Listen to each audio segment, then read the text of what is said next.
So I don't speak to my biological father at all anymore. The last time I willingly spoke to him was 10 years ago. Yeah, about a decade ago. My biological father is an addict, unfortunately, and that has kind of set the tone for our relationship while I was growing up. He was very much in and out of my life. I didn't even know he existed until I was 10 years old, because when I was before I was two, my mom divorced him and he signed away his rights. And then her next husband legally adopted me. I had a great relationship with my legal father up until I was in second grade, and he had a motorcycle accident when he wasn't wearing a helmet on his way to church. Unfortunately, he suffered a frontal lobe injury and it completely changed his personality. He was in and out of the hospital and rehab for about 2 years until he came home, and about when I was in fourth grade, he started physically and emotionally abusing me.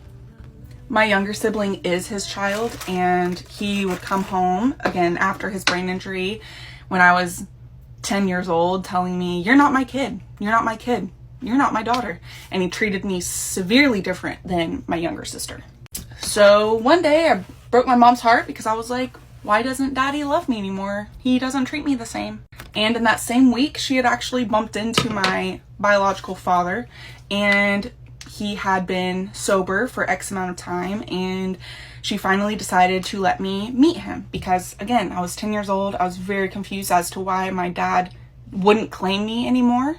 Another part of the story is I have an older brother with my biological dad who I had actually grown up with. But again, I was a kid and I never put two and two together to how he was my brother. I just knew his mom and my mom were friends, and I just assumed he was my brother. I never questioned it. So when I was 10 and she sat me down and she's like, "Do you ever wonder how you have a big brother?" I'm like, "No, you just told me I do." So then she introduced my biological father to me.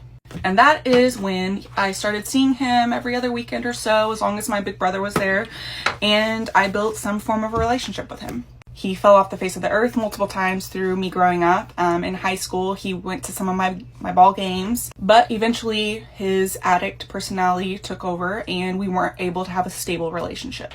There was even a time that he was calling me, asking for some of my modeling photos that are not appropriate for a father to want, if that makes sense. And right then and there, I knew I had to cut off that relationship. He's been in and out of prison for multiple things.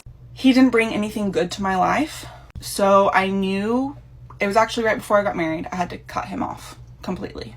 I still don't talk to him now that he's out of prison. He does try to reach out to me every now and then, but I simply ignore or block.